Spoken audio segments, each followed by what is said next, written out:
Shah Mehmood Qureshi, Foreign Minister of Pakistan, thank you for speaking to Al Jazeera. It's not been long since you've become Foreign Minister again.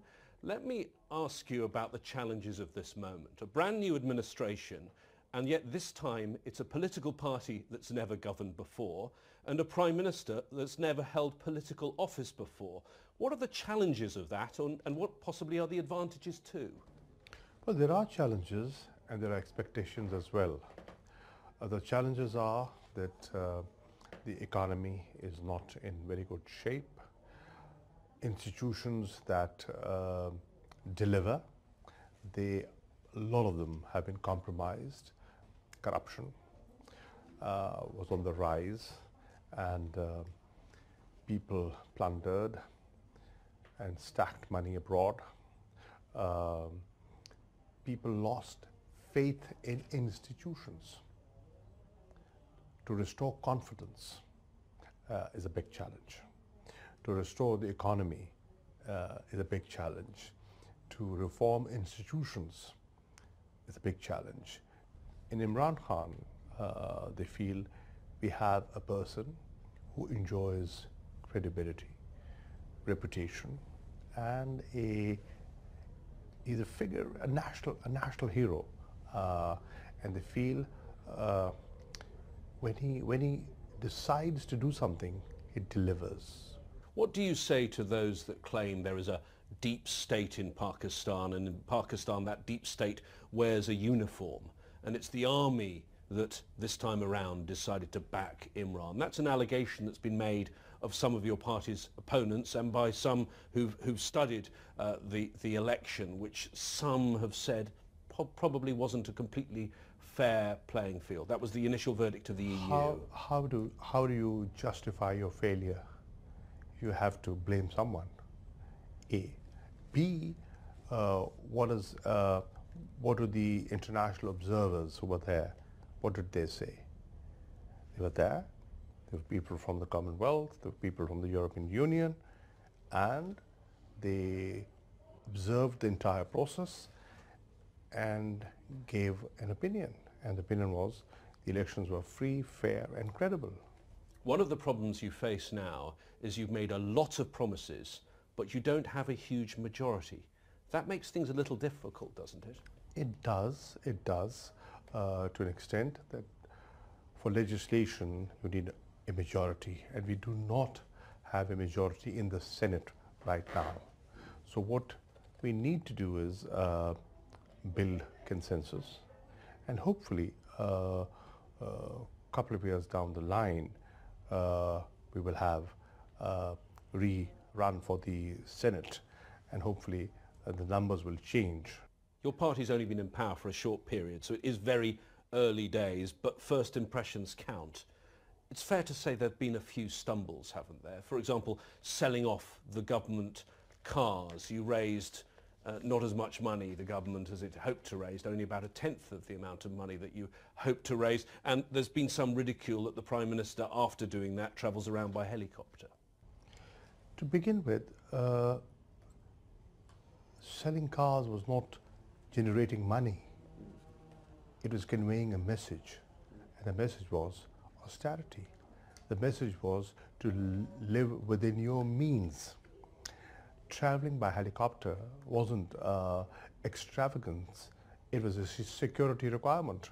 And if you calculate, if you depute, if you look at the people deployed for security, if you look at the inconvenience caused to public, when you stop traffic and stuff like that, ultimately that's a better option to do. And it doesn't happen every day, it's just once a week. And of course one of the leaders that you served in the past, Benazir Bhutto, was killed while travelling the streets of Pakistan. Before we move on to some of the foreign challenges, to just revisit that for a moment, do you now think you know who killed her? Well, do you have your suspicions?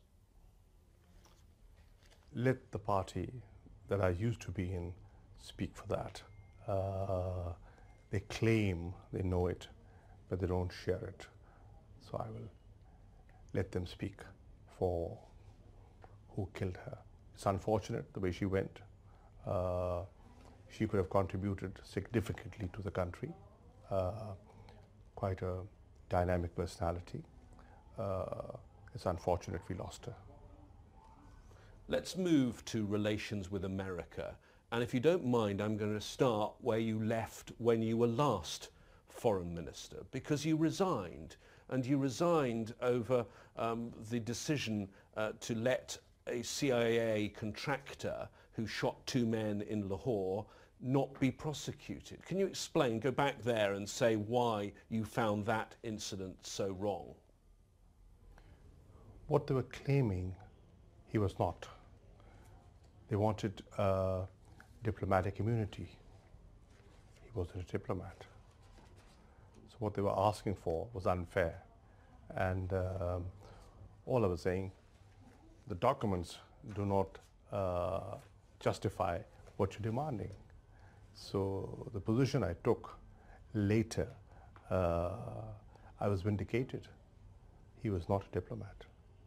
But do you think it shows something about the way the US has been treating Pakistan over the last 17 years since 9/11? We understand why they engaged themselves in the region, but did they respect Pakistan's sovereignty during that period? Well, history tells us that powers at their height look at things differently. Their behavior is different. And the US, being a global power, they expect special treatment. The relationship between Pakistan and the US, I think you probably would agree, has been, for a long time, somewhat complicated. But it seems to be particularly strained since President Trump took office. He put out a tweet in January. The United States has foolishly given Pakistan more than $33 billion in aid over the last 15 years, and they've given us nothing but lies and deceit. That is a difficult thing now for you to repair. Does he have a point there? I think if he had seen what Pakistan has done, if he had traveled to that area and the region and seen the challenges that we face, and we faced fighting terrorism, the sacrifice, the human loss, the economic sacrifice, he could have perhaps appreciated and been more sensitive to some of our concerns. We have moved on. We've recognized the challenge, and we've contributed to safety. Mainland USA today is safe because many of our youngsters and officers and soldiers sacrifice themselves. Absolutely true. Huge numbers of casualties. But there are some who claim that some in your army, some in your intelligence, the ISI, were playing a double game. They were helping the Taliban. They were helping Osama bin Laden. True? They were helping their own country. They were helping overcome a situation which was not of their creation. Who were these people? Who supported them? Who trained them?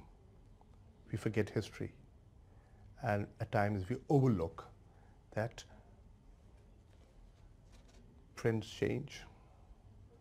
People that you support, some of the people who are called extremists, weren't they invited to the US? Weren't they entertained in the White House? So friends change, circumstances change. We were just defending and protecting ourselves. We've undertaken operations in the country to cleanse ourselves from elements that were not friendly or were creating situations for Pakistan and beyond. Were these your friends in the past, though? I mean, it's called the Quetta Shura, the Taliban command. That is in a city in Pakistan, Quetta. Osama bin Laden was killed in Pakistan. Mullah Omar was killed in Pakistan. Were you in the past treating them as friends and giving them a safe haven? And what's your new government's policy now? Well, our policy is very clear. We do not want safe havens, and what we've gone through, we've undertaken a very serious effort to cleanse ourselves and to clear the areas. The different operations that the army has undertaken have cleared those areas that were unthinkable of visiting. You can come and travel there. You can come and see for yourself.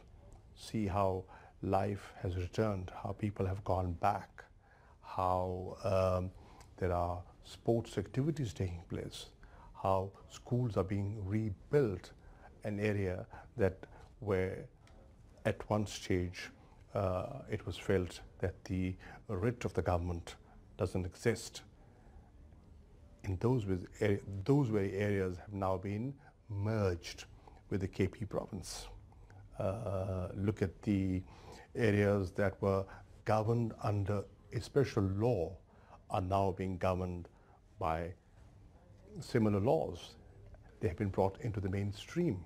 Do you think the timing was unfortunate? You had the Trump administration coming into power, not really initially focusing much on building foreign relationships. It took a long time because they, I think, frankly didn't expect to be elected. It took a long time for them to reach out to people around the world. And at the same time, by the time they were getting to know countries around the world, you had the Prime Minister Nawaz Sharif removed from power. It seems to be a rather unfortunate set of timings that when you could have reached out to the Trump administration, you sort of had a caretaker type administration in place until the elections that have brought your party to power. Well, Nawaz Sharif was not taken out of power. There was a Supreme Court judgment. He was held accountable, and nobody threw him out. Even when he left, when he was convicted, the party continued. The party was still in office. The Prime Minister who succeeded him was his hand-picked Prime Minister. The ministers were the same. Punjab, the largest province of the country, had his brother governing that province. But what I'm saying is, do you not think because of all of what happened, the relationship with the US got neglected by the previous government? Well, the previous government for 4.5 years had no foreign minister. What was stopping them? The Prime Minister was doing the job as well, wasn't he? Well, you see, Prime Minister supposedly was doing the job, but Prime Ministers are Prime Ministers, and they have so much on their plate. They cannot focus on events that require immediate attention. So a lot of things were ignored, and a lot of relationships got affected. And one of those is the US relationship. You've told me how things have changed, but President Trump hasn't got the message. Congress hasn't got the message. The Pentagon hasn't got the message. Congress has withdrawn $500 million in aid funds. The Pentagon's cancelled $300 million in military assistance. How do you get the message to Washington? We are 1 month old. It takes time. You need engagement. The only high-level interaction we've had is just one meeting with the Secretary of State when Secretary Pompeo visited Islamabad on his way to Delhi. That was the first engagement that this government had, and I think it was a good meeting. The conversation that he had with the Prime Minister on telephone was a good conversation. And the meeting he had with me and then with the leadership, the civil and the military leadership, I was part of that, was very encouraging. And the fact that he is going to meet me on the 2nd in Washington shows that they're thinking of perhaps revisiting their approach to Pakistan. Does Pakistan now have other options than just the US relationship? Can you have, I mean, Russia, for example, and China, where you have had a very long friendship, but growing ties and growing economic ties? Do you need the US in the way you perhaps did in the past? Well, we want the US to be friends with Pakistan. We recognize the US is an important global power, and they will continue to be a military, technological and economic power in the foreseeable future. Well, they are looking at different options. They're looking at new friends in the region, and we do have friends who've been consistent, very valuable. China is one of them. There are others who feel and recognize how important, how strategically located Pakistan is, and do understand Pakistan's importance. So we're not alone, and everyone has options. I know you're not the finance minister, you're the foreign minister, but is one of those options a loan from the IMF? And how do you square, if that is an option, the words you've just said and the words from your Prime Minister? He said, "We've formed a bad habit of living on loans and aids from other country. No country can prosper like this." Do those words mean an IMF loan is ruled out or not? No. That does not mean that. What it means is that we today have accumulated so much debt that bulk of our resources are exhausted servicing that debt, and we need to do things differently. But yes, there are financial institutions that bail out countries when they are in a difficult situation, and we haven't ruled out coming to the IMF. In terms of relations with India, early days, you and your Prime Minister have reached out to the Indians. It seems you have been rebuffed. You must be disappointed. What we did was, we thought made sense.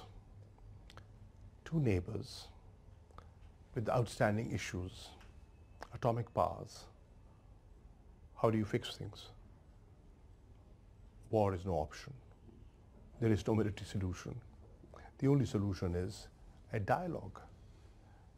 And the priority of this government is, we want to fix our internal challenges. We want to fix the economy. We want job creation. We want stability. We want peace. We want to concentrate on the Western side. And if we want to concentrate on the Western side, we want ease on the Eastern side. So we reached out and wanted to engage. And the Prime Minister, in his first address on the 26th of July, very clearly said, "You take one step towards peace, we will take two." A very clear message. Are you disappointed that that initial message was rebuffed, or do you think we're already in the Indian election cycle? I think Indian internal domestic politics prevailed, and they do realize what we are saying makes sense and is a big element within India. Look at the criticism that the Indian government is facing from their own people, from their intelligentsia, from their own media. And a lot of people think that it wasn't a wise decision. But that's their decision. There is no other option. If there is an option, spell it out. I'd like to end by talking about another of your key neighbours. We've already touched on it, and that's Afghanistan. There does now seem to be a US appetite for talks with the Taliban. There were some talks, there was a brief truce during Eid. How do you see these developments, and what do you think should be Pakistan's role in this? Well, Prime Minister Imran Khan, for a long time, has been saying this, that there is no military solution to Afghanistan. The only solution is a negotiated political settlement, an inclusive approach. After all, Taliban are Afghans. And if you want peace and stability in Afghanistan, you need to incorporate them, bring them into the mainstream. What you need to do is convince them that violence is not the right way of going about.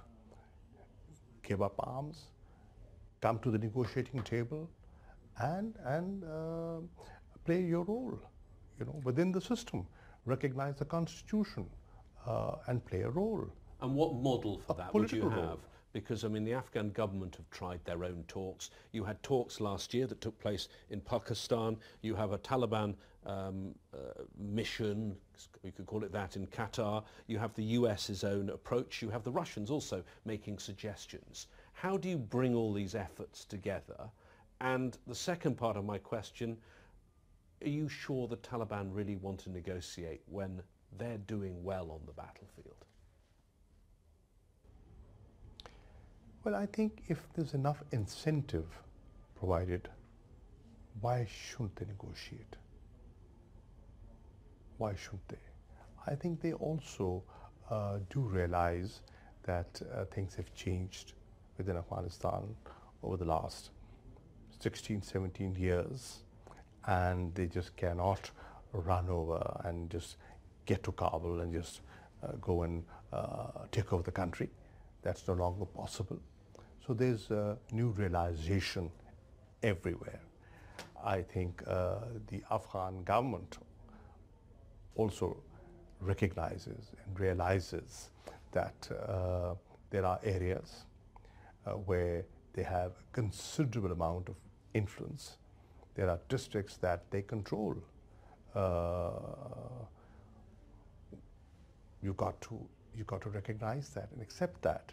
So there's a new realization that is evolving, a new convergence that is in the making, and that is, let's give peace a chance, and let's give dialogue and reconciliation a chance. Events since 9/11 in Afghanistan have also affected the destiny of Pakistan. If you could have peace in Afghanistan, what could it mean for Pakistan? Oh, a lot. Stability, economic growth, employment opportunities, and fixing things that have been ignored for a while, fixing our internal institutions,